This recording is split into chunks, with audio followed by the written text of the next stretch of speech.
야고보서를 또 공부하는 시간. 야고보서의 저자가 누구라고 그랬지요?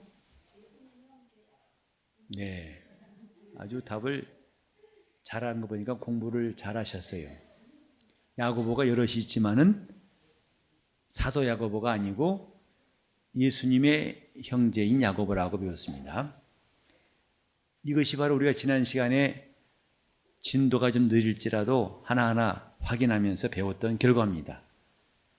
제가 만약에 일사천리로 쭉 주입식 강의했더라면 이런 역사가 아니랄 거예요.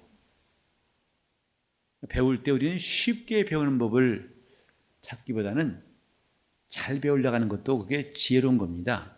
잘 배우려면 힘들여야 돼요. 힘을 들여서 배우는 것이 좋습니다. 그 방법 중에 하나 뭐냐면 남이 하는 걸 들을 게 아니라 내가 직접 하라 이것입니다. 직접 말하시고 직접 행동해 보세요. 그런 점에서 각각 성경 읽을 때도 각각 합심해서 읽는 것, 남이 읽는 것 듣는 게 아니라 각각 읽으세요. 기도도 통성 기도할 때에 다른 사람의 기도에 묻어갈 것이 아니라 각각 다른 사람이 없다 생각하고 각각 기도를 해보세요. 그게 자기 영혼에 유익이 있습니다.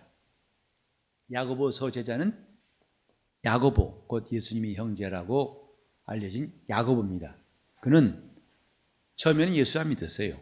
예수님이 누구신지에 대해서 또 예수를 믿지 않은 사람 가운데 하나였습니다만 나중에 그는 예수님의 명령을 부활하신 예수님을 순종해서 마가다락방에서 함께 전심으로 기도하고 그 다음에 오순절날 성령이 마셨을 때에 성령 받은 사람 가운데 하나였고 그리고 초대 이스라엘 예루살렘 교회의 대표적인 지도자 중에 한 사람이 바로 야고보입니다. 그래서 이 야고보가 쓴 책이 어떤 목적이 있는가, 주제가 있는가를 우리는 이제 881페이지 여기부터 공부를 시작하죠. 야고보서의 주제가 뭐냐? 주제는 뭐냐면 진정한 믿음의 특성이다. 참 믿음의 특성이 야고보가 전하려고 했던 주제였어요. 다 같이 참 믿음의 특성. 진짜 믿음이 어떤 특징이 있느냐? 이것을 말해주려는 것이 야고보서입니다. 그래서 참 믿음을 어떻게 이해시키려고 했냐면은 그리스도와 믿는 사람과의 관계, 즉 믿음이라는 것은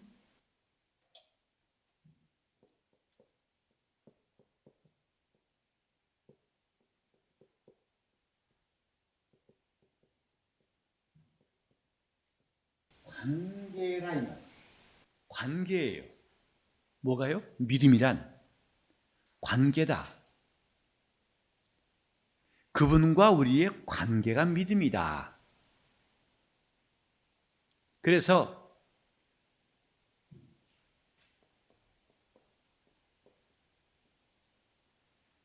믿음이 있느냐, 곧 그분과 관계가 있느냐, 그분과 관련이 있냐. 우리가 지난주에도 말씀드렸습니다만 곧 끊기지 않아야 한다. 누가 끊으리요? 끊어지면 관계가 없는 거죠. 그래서 사도 바울이 우리 신앙인의 승리 가운데서 중요한 것 네 가지 누가 로마서 8장 31절로 9절에 배웠죠. 누가 대적하리요? 누가 송사하리요? 누가 정죄하리요? 누가 끊으리요? 끊을 수 없느니라. 무엇 때문에? 그리스도 예수 안에 있는 하나님의 사랑 때문에 끊을 수 없다. 반대로 저주가 뭐냐? 죄가 뭐냐? 그분과 끊어진 것이다. 이렇게 여러분이 이해했다면 오늘 믿음이 뭐냐? 관계다 말도 금방 이해하실 거예요. 그리스도와 우리의 관계가 믿음이에요. 제가 종종 그런 말씀드렸죠. 우리 교회는 군중이 아니라 회중이 돼야 한다. 군중은 관계가 없어요. 그냥 모인 사람들이에요. 어중이 떠중이 이런저런 사람이 다 많은 사람 모인 게 군중이에요.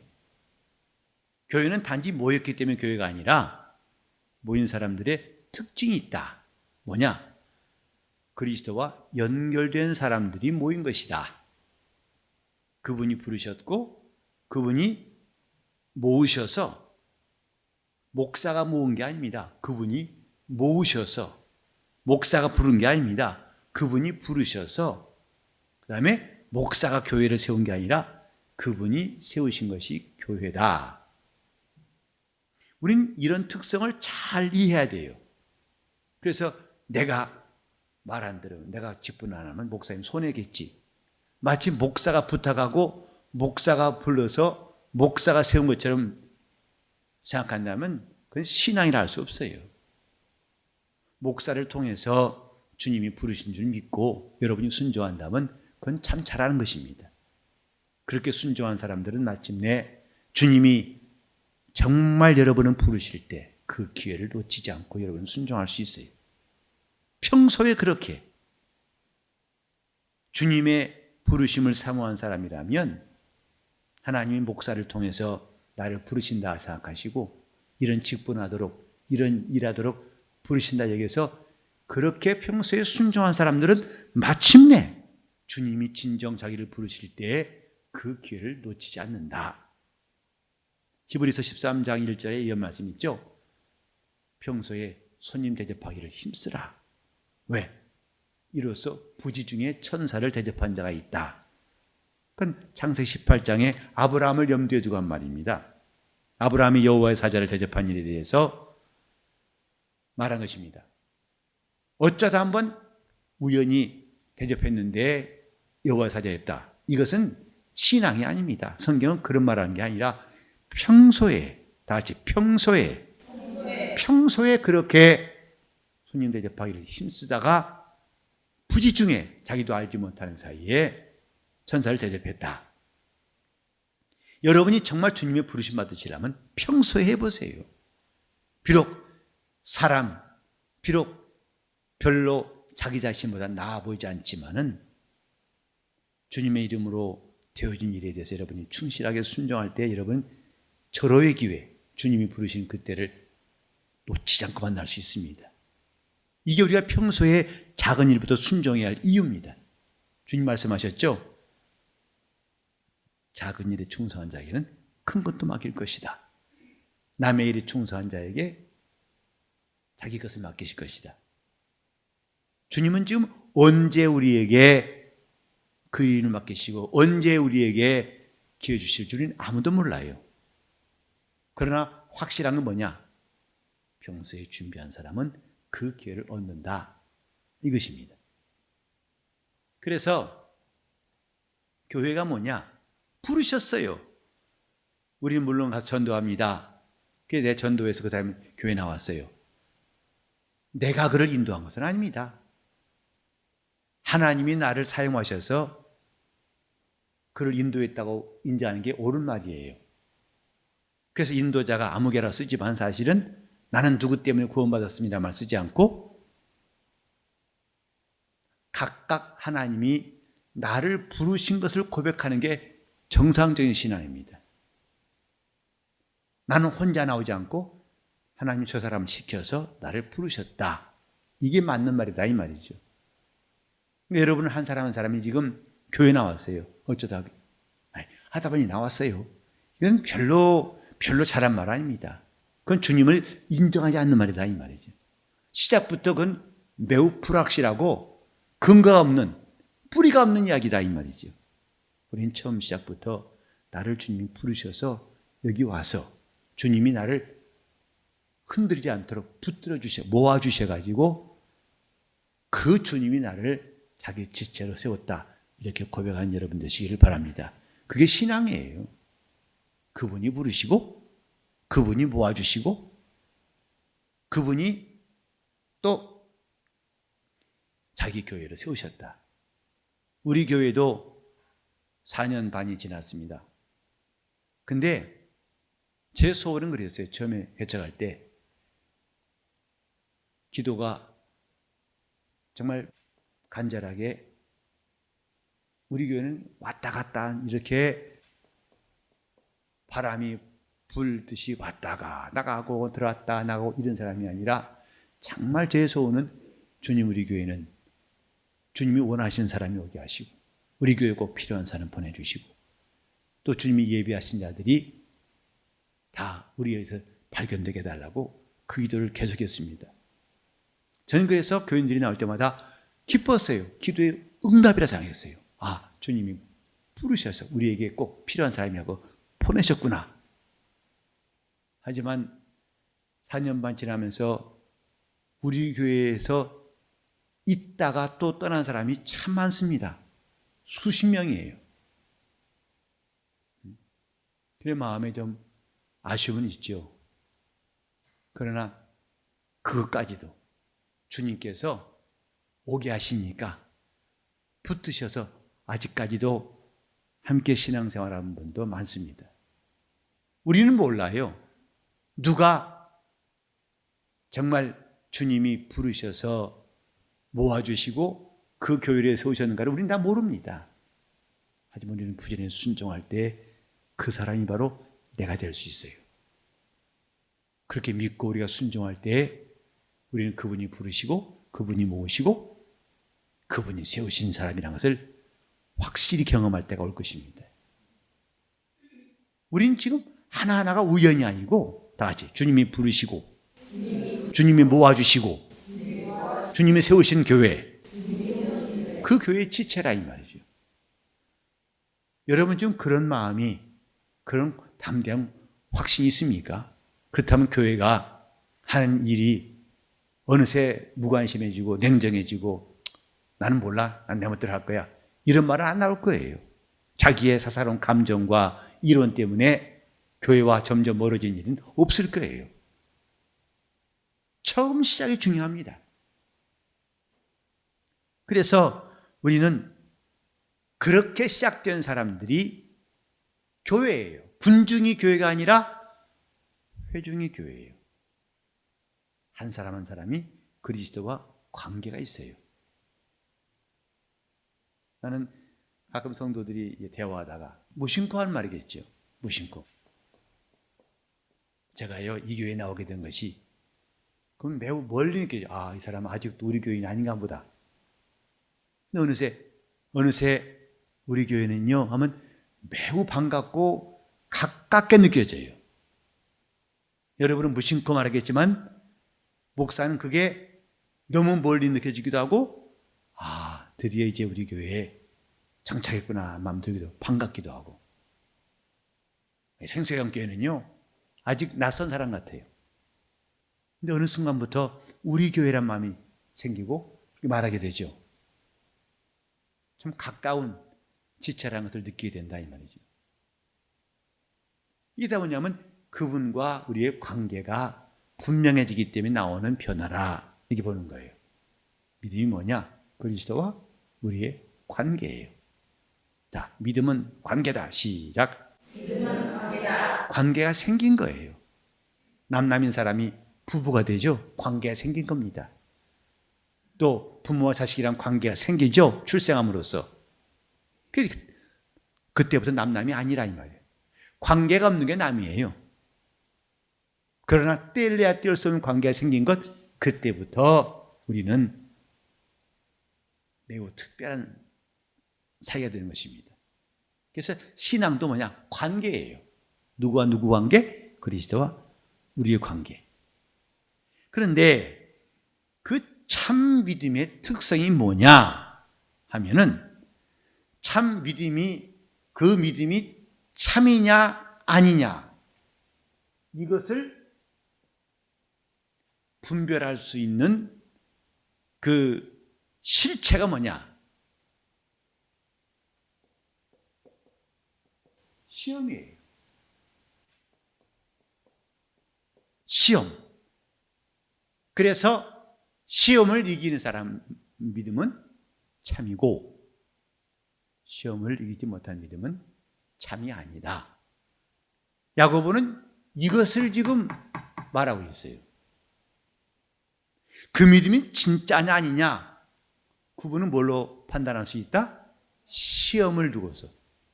중간 시험 말고 졸업 시험 아닙니다. 이제 이 시험은 좀 이따 말하겠습니다만은 시험을 이기는 것이 진짜 믿음이다.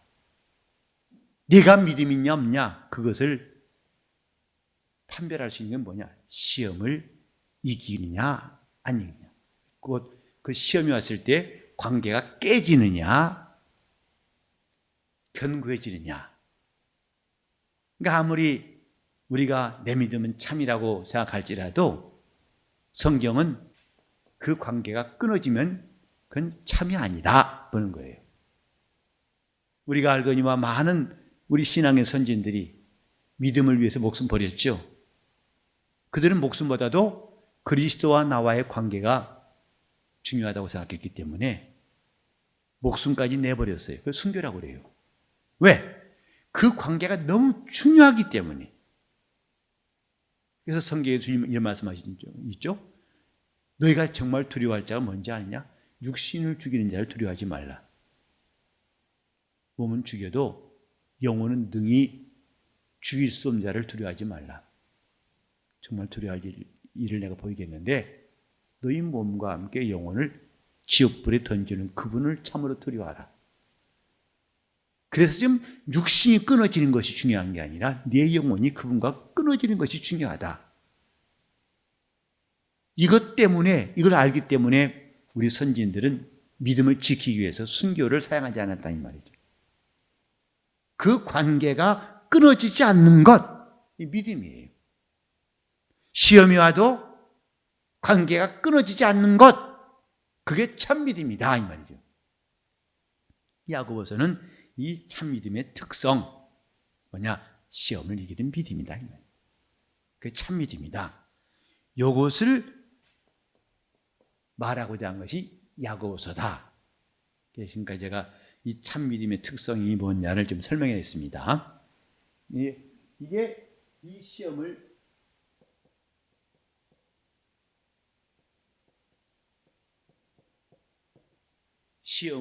이기는 것이 참 믿음의 특성이다 이 말이죠. 그래서 이런 말을 하면서 교리적인 혹은 변증적인, 변증이라는 것은 이렇게 잘 이야기해 증명하는 것입니다. 변론에서 증명하는, 증거하는 것이 변증인데, 즉 왜 이게 맞는지 이렇게 그 논리를 조합해 가지고 증명해내는 것이 변증이에요. 아주 이치에 맞게끔 이것을 잘 설명해 설득하는 게 변증이다 이 말이죠. 근데 이 야고보서는 교리적인 내용보다도 변증한 내용보다도 그 다음 줄에 실제적인 것을 가지고 오늘 이 주제를 다루고 있다. 자, 야고보서 주제가 뭐라고요?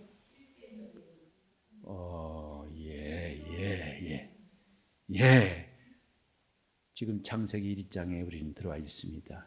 흑암이 깊음이 있고 땅이 공허하고 참 믿음의 특성이다.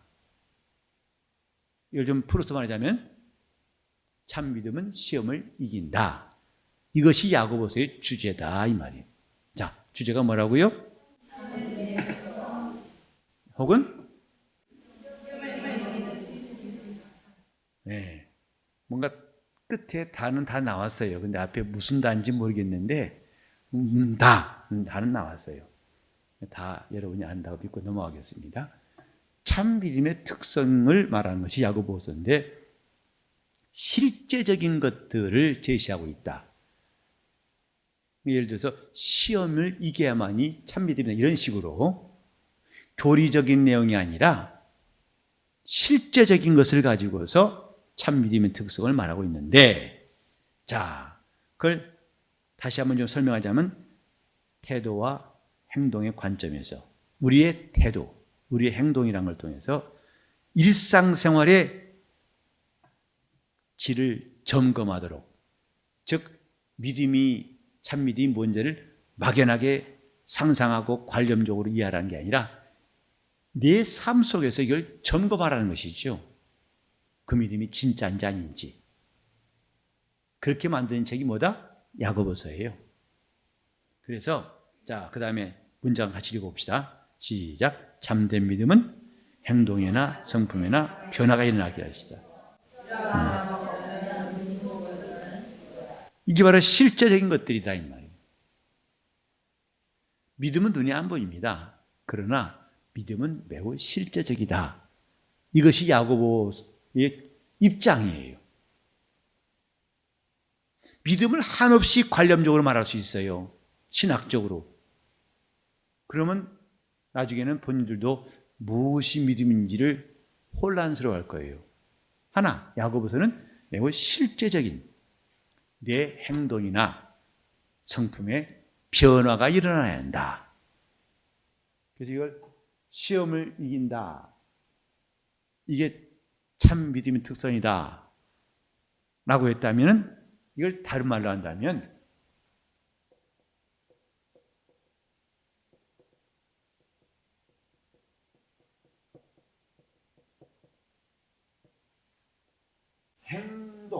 행동이나 성품에 변화가 와야 한다. 이게 진짜 믿음이다. 그러니까 야고보서가 말하는 게 이것이다 이 말이죠. 진짜 믿음은 뭐냐? 시험을 이겨야 한다. 다른 말로 하면 그런 과정에서 뭐가 있어야 한다? 변화가 있어야 한다 이 말이에요. 행동에 성품에 변화가 있어야 진짜 믿음인지, 이게 없다면 그건 죽은 믿음이다. 야고보서가 말하는 건 참 간단하고도 명료합니다. 복잡한 신학적인 지식을 말하는 게 아니라 너무나 분명해서 오히려 신자들 마음이 매우 부담스럽고 찔려요. 그냥 두루뭉술이 애들로서 말한 게 아니라 바늘로 콕 찌르듯이 이거다! 이게 아니면 참 믿음이 아니다! 정말 이 야고보서를 읽느라면 좀 눈을 감고 싶고 피하고 싶은 마음이 드는 만큼 야고보서는 정확하게 실제적인 것을 다루고 있는 책이다. 이렇게 말할 수 있습니다. 그 다음 보면 야고보서의 핵심이 뭐냐? 이제 많이 여러분이 익숙하겠죠? 행함이 있는 믿음. 행함이 있는 믿음. 그래서 그 구절들을 두 군데 1장 19절로 22절과 2장 14절로 17절을 말하고 있는, 지적하고 있는데 핵심 단어가 행함이 있는 믿음이라는 것을 염두에 두고 먼저 1장 19절 22절 시작.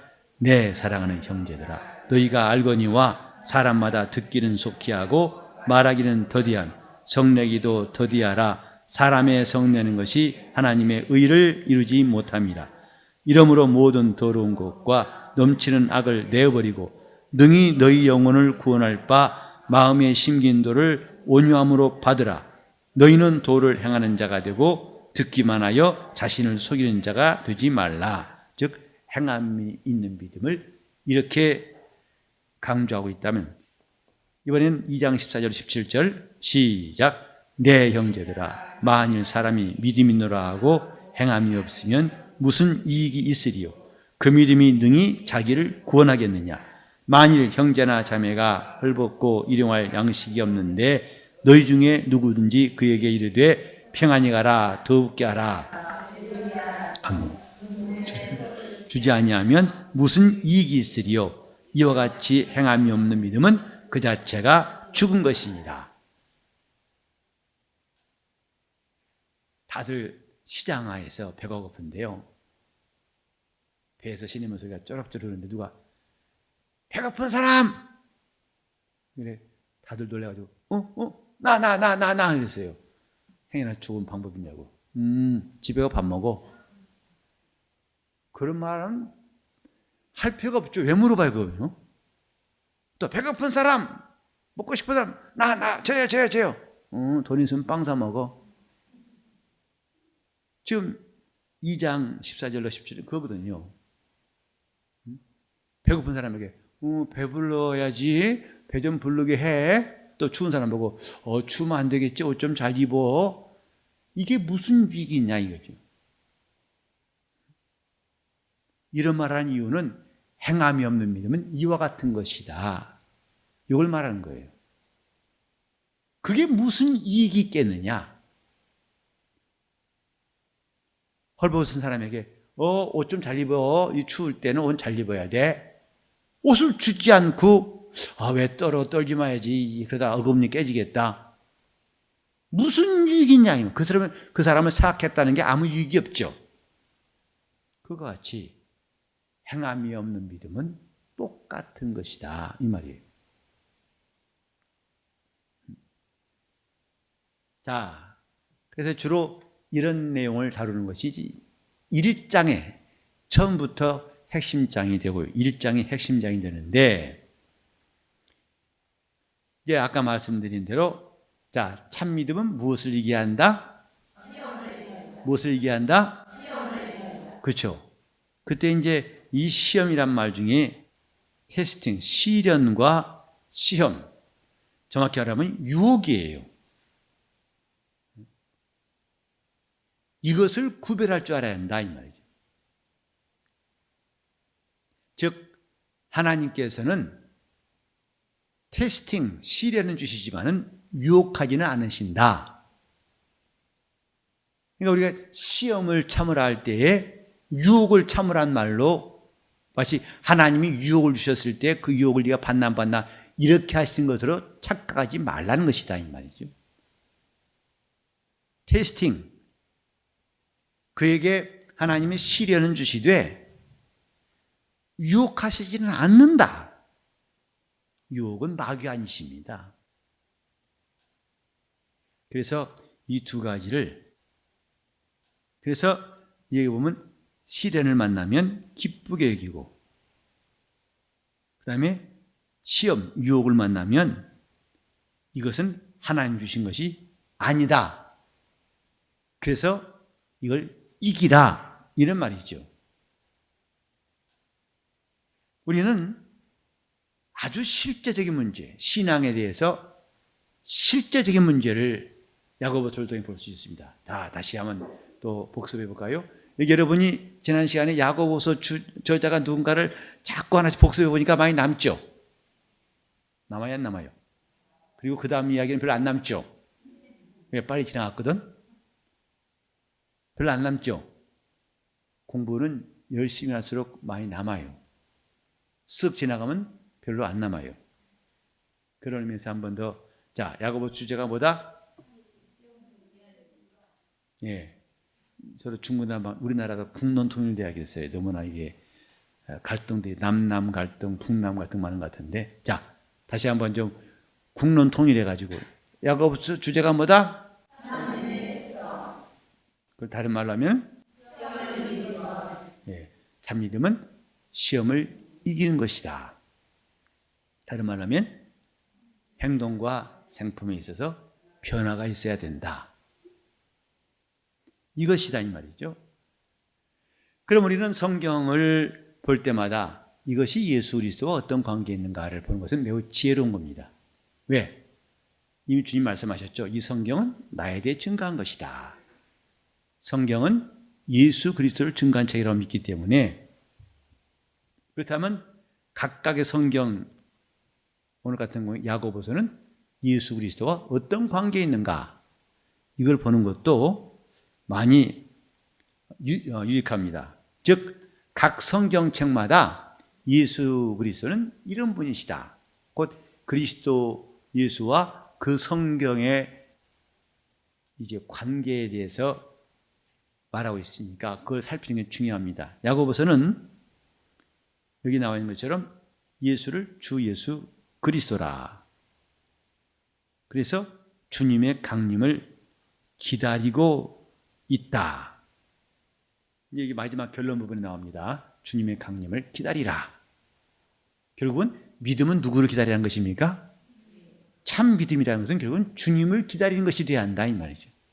물론 그 과정에 우리는 주님께 기도에 응답도 받아야 되고 몸도 건강해져야 되고 또 공무원 시험 패스도 해야 되고 아이도 낳아야 되고 잘 길러야 되고 돈도 있어야 되고, 그러나 그건 중간중간에 있던 잠깐 필요한 것들이 아니라면 정말 믿음은 주님을 기다리는 것이 되어야 한다.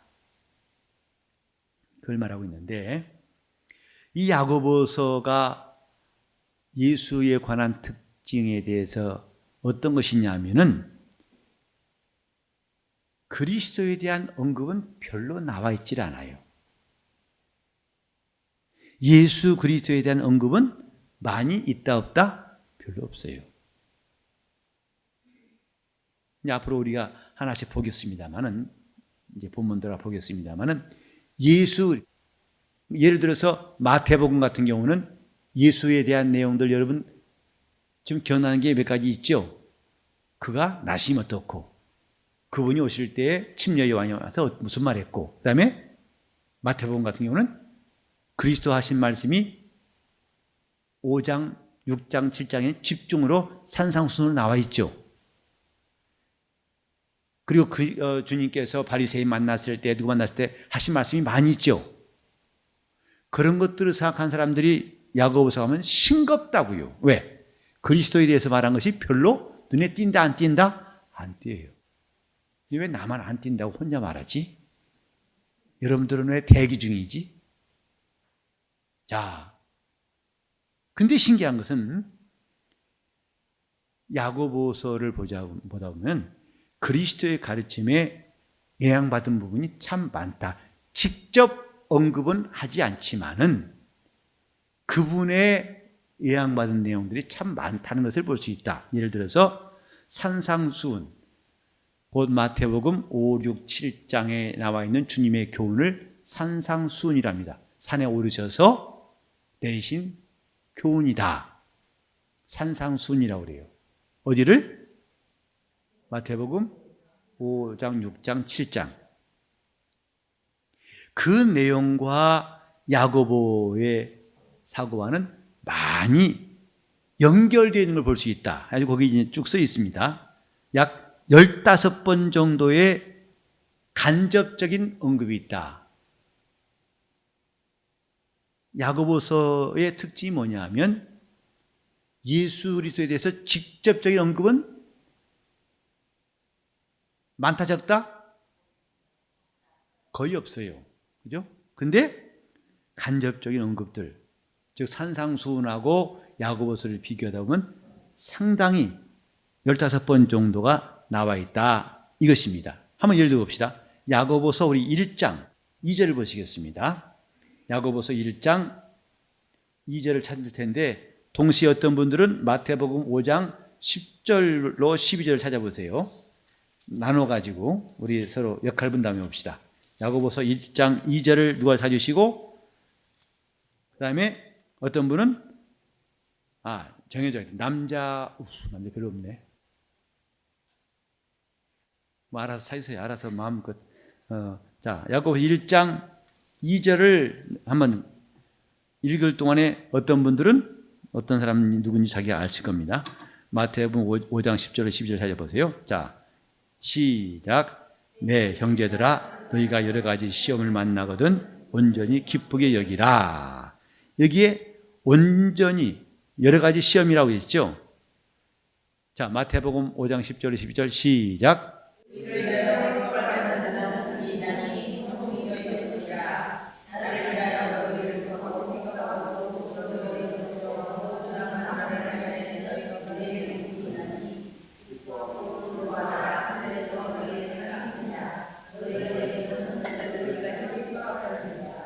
내용의 유사성을 여러분 느끼시겠습니까?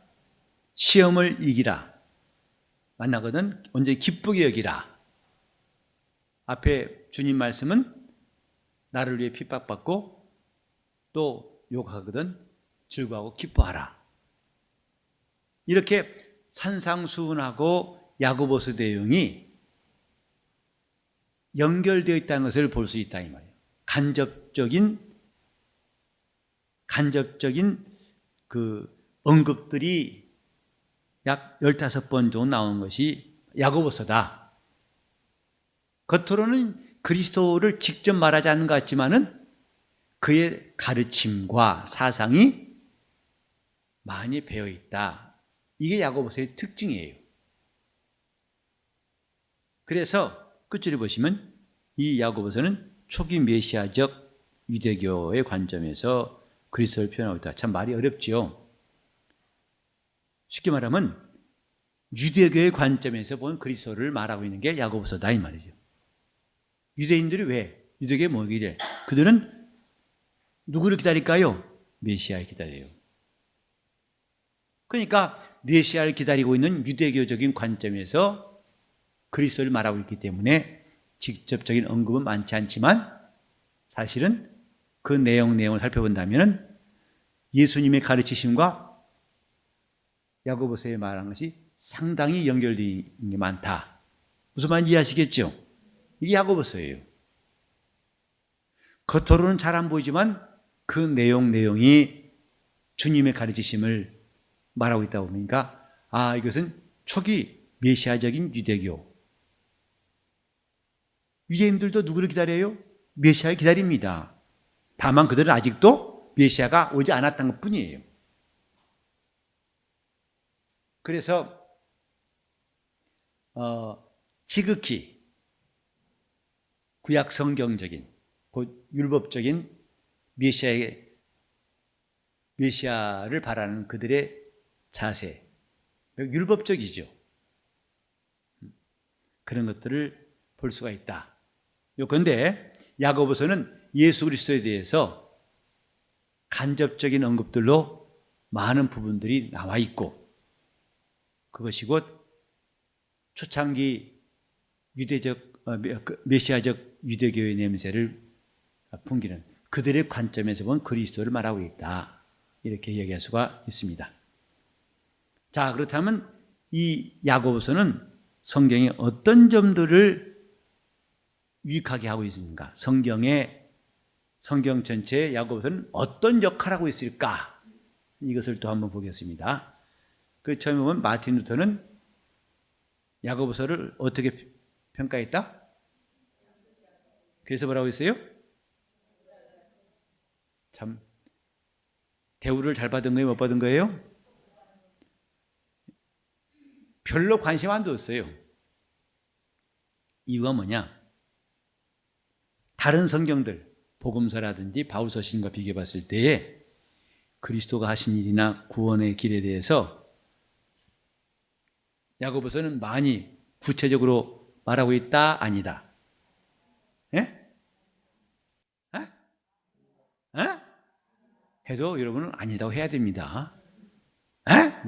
기다 하지 말고 아닌 건 아니에요. 추울 때도 여러분 아닌 건 아니다 해요. 춥다 보니까 아니다가 얼어서 기다 하면 안 됩니다. 지금 다른 성경에 비해서 글이 속된 말로 건더기가 별로 안 보여요. 좀 묵직한 신학적인 교리적인 내용이 들어있다면 그래도 가치 있게 평가할 만한데 그게 잘 안 보이니까 루터는 말하기를 지푸라기 같다. 근데 우리가 알아야 할 것은 이 뒤에 보세요. 이 대표적으로 야고보와 바울 서신이 얼마나 예수가 하신 일에 대한 집중적인 설명이 있고 복음의 이치를 말한 거 여러분 잘 이해하시겠죠? 그럼 대표적으로 바울과 야고보를 비교해 보자.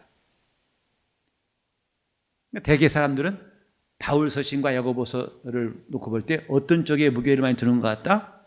당연히 바울이죠. 훨씬 무게가 떨어진다고 할 수 있죠. 근데 여기 잘 보자 이 말이죠. 이 둘은 결코 서로 충돌하지 않고 오히려 서로 보완하고 있다 이 말이죠. 즉 야고보서가 없는 것을 누가 말해주고 있어요? 바울 서신이 말하지만 그러나 부요강을 누가 말하고 있어요? 야고보가 하고 있다 이 말이죠. 야고보서의 가치가 바로 여기 있어요. 그 어떤 서신보다도 실제적으로 간단 명료하게 참 믿음의 특성을 예리하게 말하고 있다. 이것은 야고보서만 가질 수 있는 특징이다 이 말이죠. 그런 점에서는 야고보서가 과소평가되어서는 된다 안 된다? 안 된다 이 말이죠.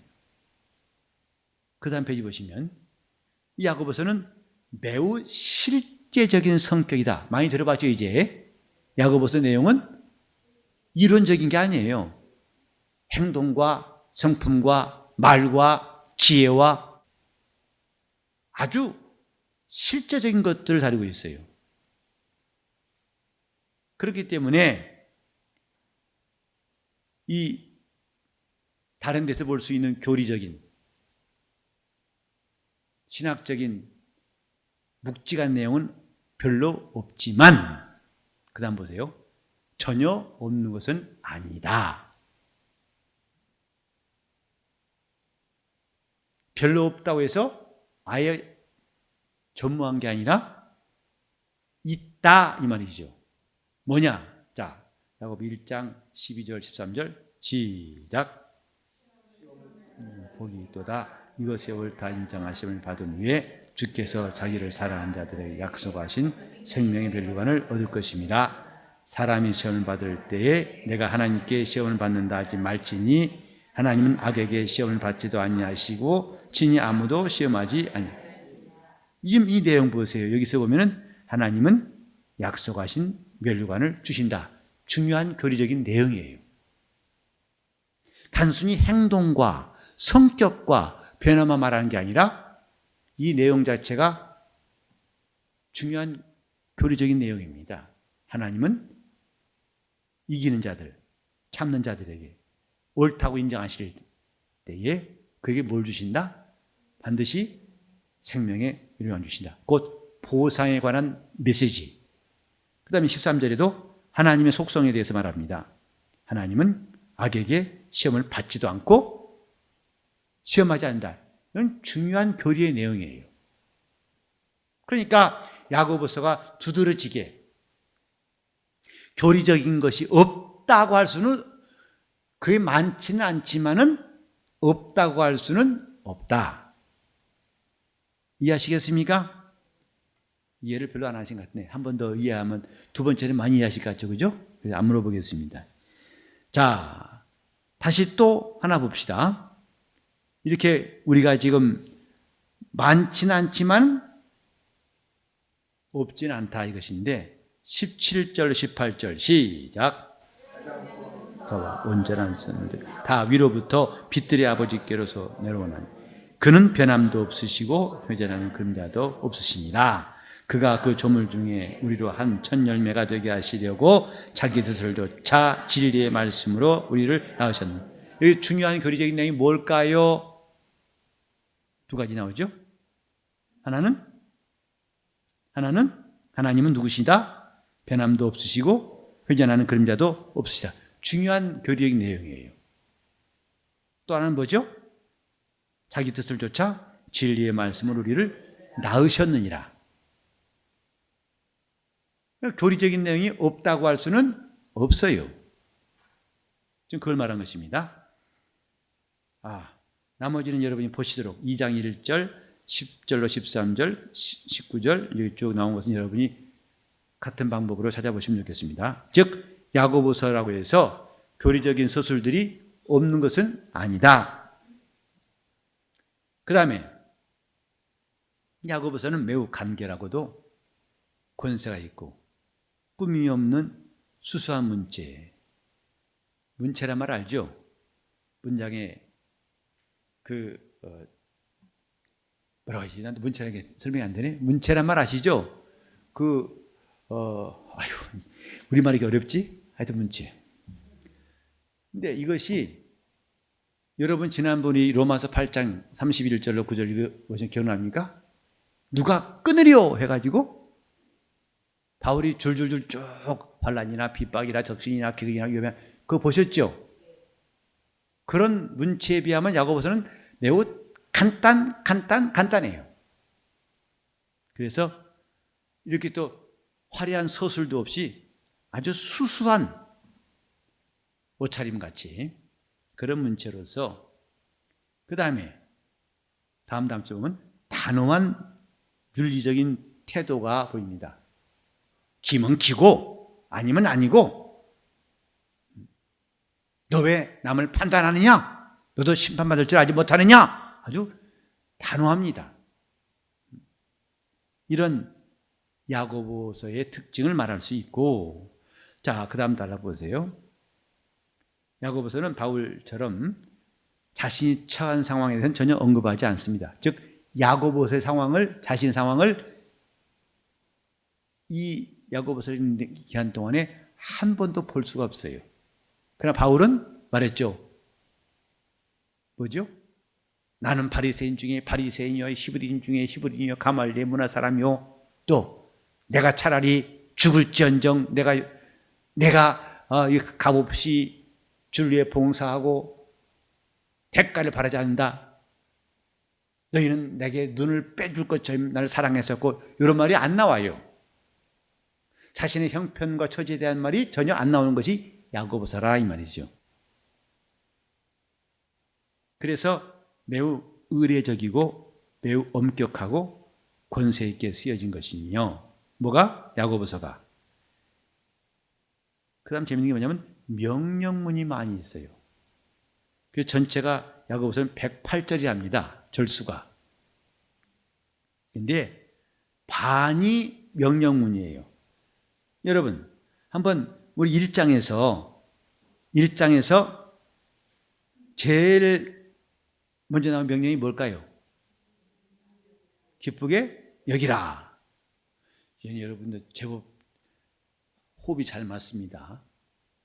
이게 이렇게 좀 문답식 교육한 보람에 생각해요. 저 혼자 떠들어버리면 여러분 이거 찾다가 헤맵니다. 근데 여러분 금방 눈에 띈 거 보니까. 두 번째 명령은 뭐예요? 네, 이제 그만 물어볼게요. 알아서 해요. 야고보서에는 9절의 반이 명령형으로 됐다. 명령형이에요. 그것은 야고보서의 성격을 연관해 볼 수 있는 거예요. 야고보가 어떤 성격이 책인지를 안다면 이렇게 명령문이 많다는 것도 이해할 수 있죠. 자, 한 단락 띄고서 보세요. 신약 성경 중 가장 무슨 야고보서? 어떤 야고보서? 실용적, 실제적 이런 말이 많이 나오죠. 이게 야고보서입니다. 그래서 그 다음에 보시면 시련과 시험, 말씀대로 사는 것, 사람을 차별하는 것, 혀를 제어하는 것, 세상적인 것의 유혹에 대해서 우리가 어떻게 할 것인 것, 이것은 매우 실용적인 내용들을 다루고 있습니다. 이것이 야고보서의 특징이라고 할 수 있습니다. 우린 지금 이런 야고보서를 보면서 참 다른 성경이 주지 못하는 놀라운 특징을 발견할 수 있고, 야고보서를 통해서 내가 정말 유익함을 얻을 수 있도록 해야겠다고 다짐했으면 좋겠습니다. 야고보서를 좀 잘 보자, 이런 다짐이 여러분 마음속에서 생겼으면 좋겠습니다. 그래서 우리는 그 다음 시간은 야고보서 개관인데, 이것은 시작하다 보면 오늘 다 못할 것 같기 때문에 다음 시간은 야고보서의 개관, 즉 야고보서의 전체적인 아웃라인, 이것을 공부하고 난 다음에 그 다음에 우리는 이제 야고보서 1장부터 한 단락씩 공부해 나갈 것입니다. 자, 우리는 이 시간에 참 믿음이 뭐냐? 시험을 이기는 것이다. 또 내 행동과 성품에 변화가 오는 것이다 하고 배웠으니까 이런 믿음이 우리 안에 역사하도록 통성으로 기도하시겠습니다. 하나님 아버지, 우리 하나님 앞에서 믿음의 큰 담력을 얻게 도와주시고 우리를 도우시고 인도하여 주옵소서. 하나님 아버지, 우리가 야고보 사도의 야고보서를 통해서 참 믿음이 무엇인가를 잘 깨닫게 도와주시옵시고, 우리 스스로 무너지고 깨지기 쉬운 믿음을 가진 것이 아니라 반석 같은 믿음이 우리 안에 있게 도와주시옵소서. 시험을 이기는 참 믿음이 우리 안에 있게 도와주시옵시고, 그래서 우리가 주 예수 앞에 서는 날 우리 믿음의 진가가 곧 하나님이 인정하시고 영광에 참여할 수 있는 승리한 성도들로 다 우리를 인도하여 주시옵소서. 우리 삶이 변화되기를 사모하고 우리 행동과 성품에 놀라운 변화가 꼭 있게 하셔서 행함이 있는 믿음으로 하나님 앞에 설 수 있도록 우리를 항상 인도하여 주옵소서. 성도들의 마음속에 믿음의 승리가 있도록 인도하시고 붙잡아 주시기 원하오며 예수 이름 받들어 기도를 드리옵나이다.